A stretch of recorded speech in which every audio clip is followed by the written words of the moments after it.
آسان درس قرآن نحمده ونصلي ونسلم على رسوله الكريم اما بعد فاعوذ بالله من الشيطان الرجيم بسم الله الرحمن الرحيم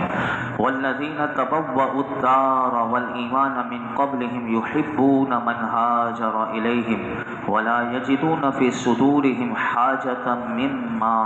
أوتوا ويؤثرون على أنفسهم ولو كان بهم خصاصة ومن يوق شح نفسه فأولئك هم المفلحون۔ اور جنہوں نے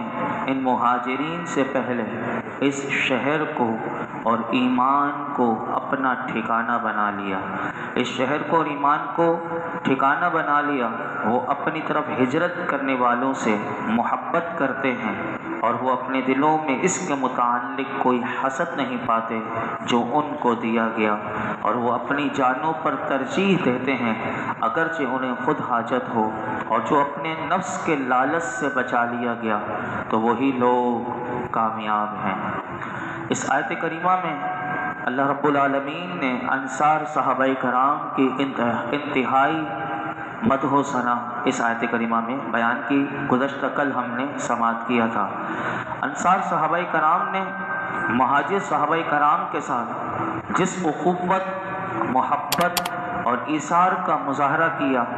تاریخ میں آپ کو اس کی مثال نہیں ملے گی، اور ملنا بھی انتہائی مشکل ہے۔ میں صرف 3 واقعات آپ کے سامنے عرض کرتا ہوں کہ ایثار یعنی قربانی دینا، اپنے اوپر دوسرے کو ترجیح دینا، یہ ہمیں بھی کرنا چاہیے۔ اللہ کرے کہ ہم بھی دوسروں پر ایثار کرنے والے ہوں۔ اب سنیے، بخاری شریف میں حدیث ہے کہ حضرت ابو ہریرہ رضی اللہ تعالیٰ عنہ روایت کرتے ہیں کہ نبی اکرم صلی اللہ علیہ وسلم کی بارگاہ میں انصار نے عرض کی، ہمارے اور ہمارے مہاجر بھائیوں کے درمیان کھجور کے درخت تقسیم فرما دیجیے۔ اب دیکھیے کہ پہلے اپنی جائیدادیں بھی دی، اب اپنے باغات میں سے بھی دیکھیے کہ کھجور کے درخت بھی تقسیم کرنے کے لیے اللہ کے محبوب کی بارگاہ میں آ گئے۔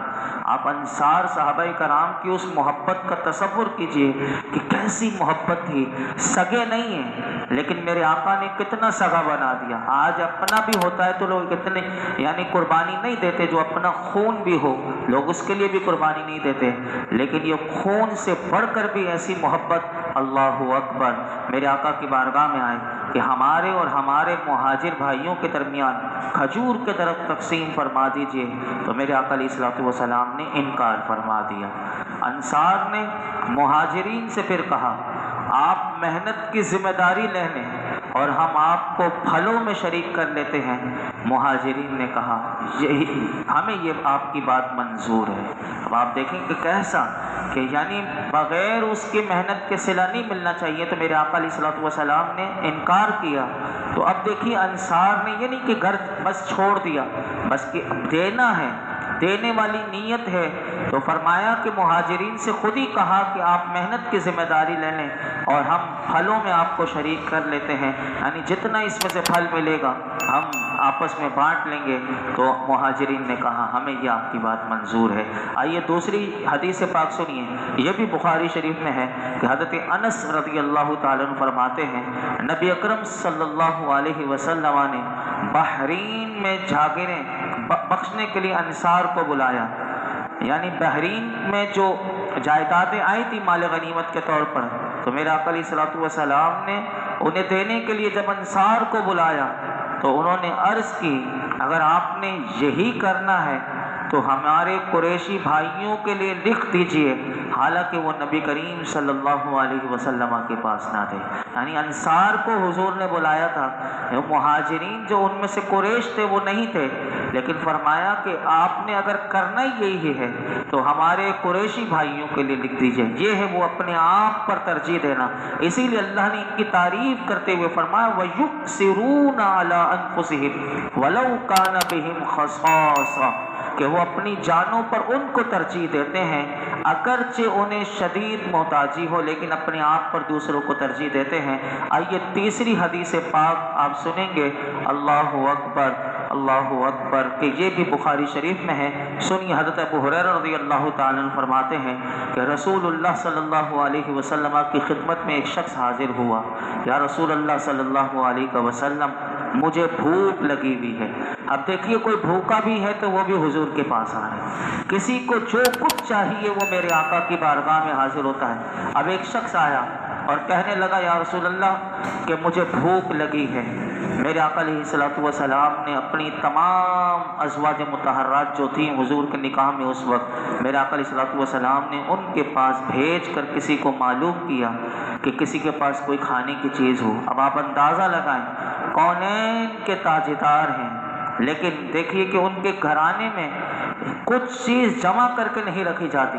اب دیکھیے جب معلوم کیا گیا تو کھانے کی کوئی چیز کسی ازواج مطہرات کے گھر میں نہیں تھی۔ اب آ کر حضور کو اطلاع دی گئی کہ کھانے کی کوئی چیز بھی گھر میں کسی بھی ازواج کے پاس نہیں ہے۔ میرے آقا علیہ الصلوۃ والسلام نے صحابہ سے پوچھا جو شخص آج رات اسے مہمان بنائے گا اللہ اس پر رحم فرمائے، جو آج اسے مہمان بنائے اللہ اس پر رحم فرمائے۔ اب انصار میں سے ایک شخص کھڑا ہو گیا، عرض کی یا رسول اللہ میں حاضر ہوں۔ چنانچہ اب دیکھیے کہ کیسی اللہ اکبر کہ وہ آدمی جو انصار میں سے صحابی تھے اسے اپنے گھر لے گئے اور اپنی زوجہ سے کہا کہ رسول اللہ صلی اللہ علیہ وسلم کا مہمان آیا ہے، لہٰذا تم نے اس سے کوئی چیز بچا کر نہیں رکھنی، یعنی گھر میں جو ہے وہ دے دو۔ تو ان کی جو زوجہ تھیں، بیوی جو تھیں، انہوں نے عرض کی ہمارے پاس تو صرف بچوں کی خوراک کے علاوہ اور کچھ نہیں، یعنی ہمارے لیے بھی نہیں بلکہ صرف بچوں کی خوراک ہے کہ جو بچوں کے لیے ہے بس، باقی تو کچھ بھی گھر میں نہیں۔ فرمایا کہ جب عشاء کا وقت ہو تو بچوں کو بہلا پسلا کر سلا دینا، یعنی کھانا نہیں دینا ہے بچوں کو، بہلا پسلا کر سلا دینا، اور جب ہم کھانے کے لیے اس مہمان کے ساتھ بیٹھیں تو تم چراغ درست کرنے کے بہانے آ کر اس کو بجھا دینا۔ آج رات اگر ہم بھوکے رہ گئے تو کیا ہوگا، ایک دن بھوکے رہ گئے تو کیا ہوگا، اللہ اکبر۔ جب وہ صبح کے وقت وہ نبی کریم صلی اللہ علیہ وسلم کی بارگاہ میں حاضر ہوئے تو آپ نے ارشاد فرمایا کہ اللہ رب العالمین نے تمہارے عمل کو جو تم نے میرے مہمان کے ساتھ کیا وہ اللہ کو بہت پسند آیا، اور اللہ نے یہ آیت نازل فرمائی۔ اس انصار صحابی کو حضور نے یہ آیت کریمہ سنائی، وَيُؤْثِرُونَ عَلَىٰ أَنفُسِهِمْ وَلَوْ كَانَ بِهِمْ خَصَاصَةٌ، اور وہ اپنی جانوں پر ترجیح دیتے ہیں اگرچہ انہیں خود حاجت ہو۔ ایک اور حدیث پاک میں یہاں تک ہے کہ اللہ نے تبسم فرمایا، یعنی اللہ نے تمہاری اس ادا سے اللہ خوش ہوا، یعنی اللہ تمہارے اس عمل سے بہت خوش ہوا۔ تو یاد رکھیے کہ یہ کیسا عمل ہے، اللہ کرے کہ ہمیں بھی یہ کرنا آ جائے، اور ہمیں جو اپنی ذات سے محبت ہوتی ہے، ہم تو اپنے لوگوں سے بھی محبت کرتے ہیں تو مفاد کی خاطر محبت کرتے ہیں۔ گزشتہ کل رات میں پڑھ رہا تھا تو فاروق اعظم رضی اللہ تعالیٰ عنہ کی وہ بات یاد آئی مجھے کہ حضرت فاروق اعظم کے جو بیٹے ہیں حضرت عبداللہ اور ایک ہیں حضرت اسامہ بن زید، فاروق اعظم نے حضرت اسامہ بن زید کا 3500 درہم وظیفہ مقرر کیا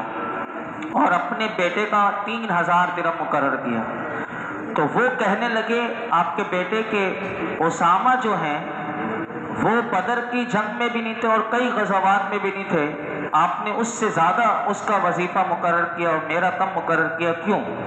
تو آپ نے فرمایا اسامہ جیسے والد جو ہیں وہ تمہارے والد نہیں، اور اسامہ جو حضور جس سے محبت کرتے ہیں تجھ سے اتنی محبت نہیں۔ پھر فرمایا کہ میں نے جو ترجیح دی ہے تو حضور کے پیارے کو اپنے پیارے پر ترجیح دی۔ حضرت فاروق اعظم نے فرمایا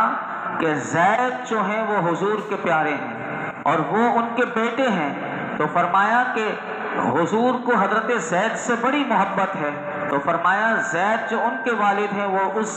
تمہارے والد سے زیادہ حضور زید سے زیادہ پیار کرتے ہیں۔ یعنی یہ دیکھیے کہ یہاں پر بھی اگر آپ دیکھیں تو فاروق اعظم بھی وہ ادائے مصطفیٰ دیکھتے تھے کہ حضور کس سے زیادہ محبت کرتے ہیں، تو اپنے آپ پر اپنے بیٹے پر بھی زیادہ اس کو ترجیح دی کہ جس سے مصطفیٰ کریم زیادہ محبت کرتے ہیں۔ اسی آیت کریمہ میں دوسری بات جو آئی وہ یہ آئی کہ جو اپنے نفس کے لالچ سے بچا لیا گیا، اس سے کیا مراد ہے؟ یاد رکھیے کہ جن حضرات کے نفس کو لالچ سے پاک کر دیا گیا وہ حقیقی طور پر کامیاب ہیں، اور نفس کے لالچ جیسی بری عادت سے بچنا یہ بہت مشکل ہے۔ جس پر اللہ کی خاص رحمت ہو وہی نفس کے لالچ سے بچ سکتا ہے۔ یہ عادت کس قدر نقصان دہ ہے سنیے، حدیث پاک کی سنیے۔ اس حدیث پاک سے آپ اندازہ لگا لیں کہ نفس کا لالچ کتنا نقصان دہ ہے۔ حدیث پاک آتا ہے مسلم شریف میں، یہ حدیث پاک ہے۔ حضرت جابر بن عبداللہ رضی اللہ تعالی عنہ روایت کرتے ہیں کہ رسول اللہ صلی اللہ علیہ وسلم نے ارشاد فرمایا، ظلم کرنے سے ڈرو، کیونکہ ظلم قیامت کا اندھیرا ہے، اور شح، حضور نے وہی لفظ استعمال کیا، شح یعنی نفس کے لالچ سے بچو، کیونکہ شح نے تم سے پہلی امتوں کو ہلاک کر دیا کہ اسی نے ان کو ناحق قتل کرنے اور حرام کام کرنے پر ابھارا۔ یعنی یہ کس قدر نقصان دہ ہے کہ اگر انسان کو نفس کا لالچ لگ گیا تو میرے آقا فرماتے ہیں پچھلی امتیں جو ہلاک ہوئی اسی کی وجہ سے ہوئی کہ یہ جس کو لاحق ہو گیا تو پھر اس نے کسی کا بھی قتل کرنے سے دریغ نہیں کیا، اور فرمایا کہ حرام کام کرنے سے بھی وہ نہیں رکا۔ تو یہ نفس کا لالچ انسان کو کہاں تک، آج بھی دیکھ لیں، آج بھی لوگ حرام کھا رہے ہیں، رشوت کھانے والے کو بھی دیکھیے کہ کوئی ڈر ہی نہیں، بار بار ہر جگہ لکھا ہوا تھا الراشی والمرتشی کلاہما فی النار، کہ رشوت لینے والا، رشوت لینے دینے والا دونوں یہ حرام ہے اور یہ جہنم میں لے جانے والا ہے۔ یعنی راشی اور مرتشی کلاہما فی النار، فرمایا یہ دونوں جہنم میں جائیں گے۔ تو اب آپ دیکھیے کہ لوگ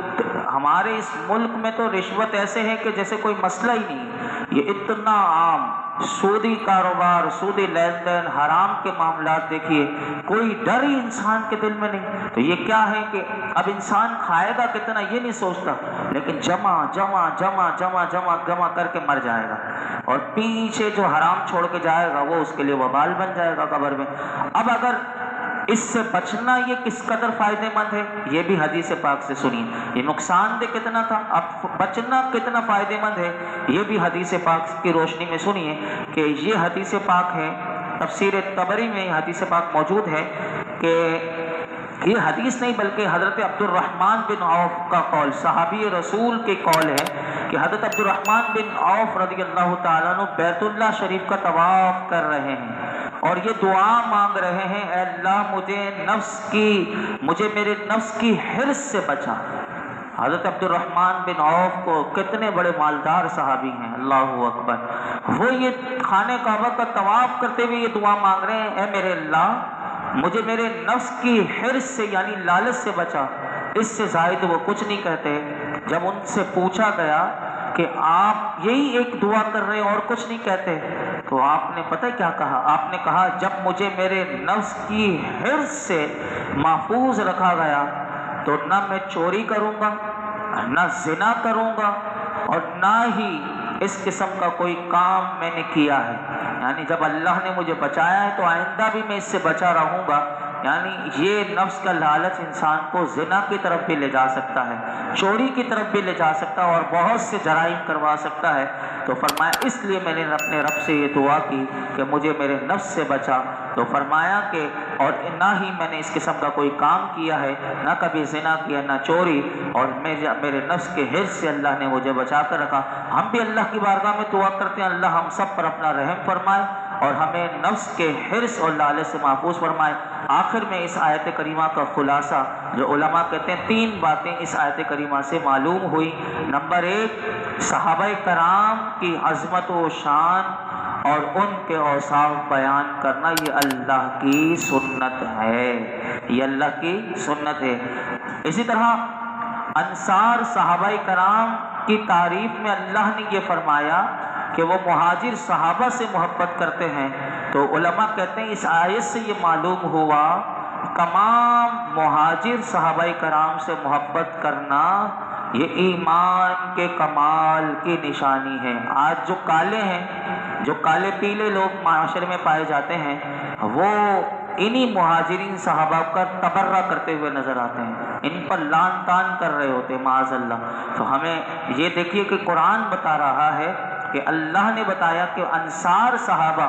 جو تھے وہ مہاجر صحابہ سے محبت کرتے تھے، تو یہ محبت کرنا یہ کمال ایمان کی نشانی ہے۔ نمبر 3، اس آیت کریمہ سے یہ پیغام ملا کہ سرکار دو عالم صلی اللہ علیہ وسلم کی برکت نے انصار صحابہ کرام کے دل ایسے پاک کر دیے کہ وہ مہاجر صحابہ کرام سے حسد نہیں کرتے اور ان کے ساتھ محبت اور ایثار کا سلوک کرتے ہیں۔ یہ میرے آقا کا منصب ہے کہ حضور دلوں کو پاک کر دیتے ہیں، اور انصار صحابہ کے دلوں کو حضور نے ایسا چمکا دیا کہ حسد بھی اسے بالکل پاک کر دیا، اور ایسی محبت اور ایثار کا کہ کھجور کے درخت کیا ہوں، بیویاں کیا ہوں، گھر بار کیا ہو، جائیداد کیا ہو، سب میں اپنا شریک کر دیا، اور جو کچھ ان کو ملتا تھا بس پہلے دوسروں کو دے دیں، یہ محبت تھی۔ اللہ ان صحابہ کرام کے نقش قدم پر ہمیں بھی چلنے کی توفیق عطا فرمائے۔ الحمدللہ رب العالمین، والصلاۃ والسلام علی سید الانبیاء والمرسلین وعلی آلہ واصحابہ اجمعین۔ یا اللہ پاک جو کو سنا اس میں کوئی غلطی کوتاہی معاف فرما، اپنی بارگاہ میں قبول فرما، ہمیں اخلاص کی دولت عطا فرما، یقین کی دولت عطا فرما، اپنے